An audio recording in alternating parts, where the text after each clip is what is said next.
আসসালামু আলাইকুম। আমি ডিএমএইচ মনির আপনাদের স্বাগতম। সর্বপ্রথম মহান রাব্বুল আলামিনের দরবারে লাখো কোটি শুকরিয়া আদায় করি। আলহামদুলিল্লাহ। কিসের জন্য আদায় করেছি আপনাদেরকে আজকে বলতেছি। প্রিয় বন্ধুরা, আমরা লক্ষ্মীপুর, রামগতি ও কমলনগরের বাসী। আমাদের জাতীয় সংসদ নির্বাচনের পরে আমাদের এমপি হয়েছেন এবিএম আশরাফ উদ্দিন নিজাম। উনি বিএনপির একজন প্রার্থী ছিলেন। আলহামদুলিল্লাহ। তবে উনি উনি এমপি হয়ে উনি জাতীয় সংসদ নির্বাচনে পরে এখন উনি ওনার দলের কিছু বলতে প্রায় ২৬ জনকে আ উনি বেআইনি কাজ করার জন্য কিংবা চাঁদাবাজি করার জন্য আ করার কারণে উনি নিজে বাদী হয়ে এবং উনি ওনার রামগতি উপজেলার আ বিএনপির আরো ২-১ জন নেতাকর্মীকে নিয়ে উনি এই ২৬ জনের বিরুদ্ধে মামলা করেছেন।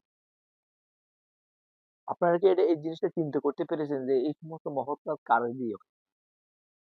আমি সর্বপ্রথম এবিএম আশরাফুদ্দিন নিজামকে অসংখ্য ধন্যবাদ জানাই এটার জন্যে যে উনি আসলে এই সমস্ত কাজ কোনো নেতাকর্মীরা করে না। বিশেষ করে যারা সবার অন্তত দলের প্রতি একটা টান থাকে। দলের মানুষের প্রতি একটা টান থাকে। কিন্তু এই যে অন্যায়ের প্রতি সে যে একটা দায়িত্ব পালন করেছেন, যে আমি এটার জন্যই তাকে অসংখ্য ধন্যবাদ জানাই। যে এবিএম আশরাফুদ্দিনের দ্বারাই রামগতি পরিচালনা সম্ভব এবং এবিএম আশরাফুদ্দিনকে দিয়েই রামগতির জন্য কিছু হবে। রামগতি ও কমলনগরের জন্য কিছু হবে। তো আমি আমার পক্ষ থেকে অসংখ্য ধন্যবাদ জানাই এটার জন্যে যে এবিএম আশরাফুদ্দিন নিজাম যে মহৎ কাজ করেছেন, উনার আরো অনেকগুলা গুণকীর্তন আছে সেটা আসলে বলে শেষ করতে পারবো না। তো স্পেসিফিক আপনাদেরকে একটা ভিডিও দেখাচ্ছি। এই ভিডিওটা একটু দেখেন মনোযোগ দিয়ে। আসসালামু আলাইকুম। আমি আশরাফুদ্দিন নিজাম রামগতিতে ৩টা মামলা করিয়েছি বিএনপি নেতাদের বিরুদ্ধে, এবং এরা সবাই বড় নেতা। আপনাদের কাছে অনুরোধ, আমি কাগজটা পাঠালাম। প্রিয় আপনারা বন্ধু, লক্ষ্মীপুরের অবশেষে আমার আপনারা উকিল ভাইরা, ভিডিওটি দেখতে বন্ধুরা, পেরেছেন। আসলে আপনাদেরকে অনেক ভালোবাসি। আপনারা ভালো মানুষের কাছে ভালো কিছু আশা করা যায়। আমি মনে করি আমি আমার জায়গা থেকে আমি মনে করি আমাদের রামগতি ও কমলনগরের বাসী এই এবিএম আস্থাবুদ্দিন নিজামকে এমপি হিসেবে পেয়ে আমরা খুব গর্বিত এটার জন্য যে আসলে দল বল নির্বিশেষে নির্বাচন এবং দলবল নির্বিশেষে নির্বাচন হচ্ছে একদিন, নির্বাচনের চাপটা থাকবে অনেকদিন এবং দলবল নির্বিশেষে আমরা যে এবিএম আশরাফুদ্দিন নিজাম এই যে অন্যায়ের পক্ষপাতিত্ব না নিয়ে অন্যায়ের বিপক্ষে উনি যেভাবে দাঁড়িয়েছেন, যেভাবে লড়তেছেন, সারা জীবন যদি অন্তত সে যদি এমপি হয়ে আগামী ৫ বছর যদি সে এইভাবে ভালো কাজ করতে পারে, সারা জীবন এবিএম আশরাফুদ্দিন নিজামকে রামগতি কমলনগর নয়, সারা বাংলাদেশের মানুষ তাকে আইডল হিসাবে দেখবে। তো আমি আমার জায়গা থেকে এবিএম আশরাফুদ্দিন নিজামের জন্য দোয়া করি যে আল্লাহ পাক যাতে করে তাকে দিয়ে এই সমস্ত ভালো কাজগুলা করায় এবং তার সুস্থতা কামনা করি, তার দীর্ঘায়ু কামনা করি।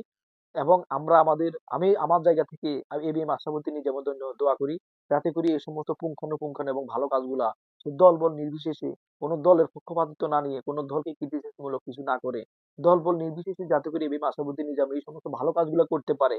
আমি গতকালকে এই সমস্ত নিউজগুলো দেখে আমি আসলে আপনাদের জন্য ভিডিওটা না করে পারলাম না। আমি আমার জায়গা থেকে এবং আমার দলবল আমার পরিবারের পক্ষ থেকে এবিএম আশরাফুদ্দিন নিজামকে অসংখ্য ধন্যবাদ জানাই।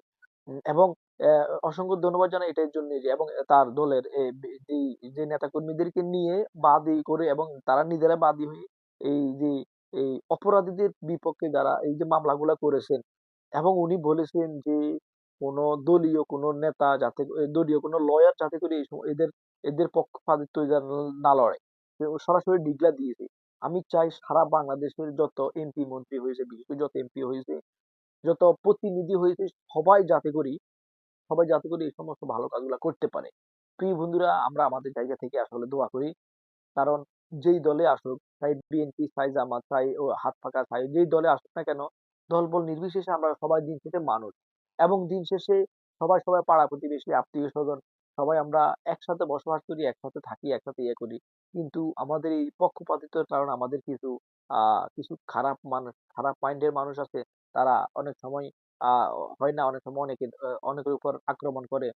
এই যে এই সমস্ত আক্রমণাত্মক কাজ যাতে করে না হয় এবং যাতে করে কেউ না করতে পারে এবং এই সমস্ত এই এই ন্যারো মাইন্ডেড খারাপ মাইন্ডেড চিন্তাধারাও যাতে কারো মাথায় না আসে, এই জন্য এবিএম আশরাফুদ্দিন নিজামকে অসংখ্য ধন্যবাদ জানাই যে উনি এত বড় মহৎ কাজ করেছেন। আমি মনে করি এই এই এই প্রতিটা এমপির, প্রতিটা মন্ত্রীর, প্রতিটা নেতার এই সমস্ত কাজগুলা করা উচিত।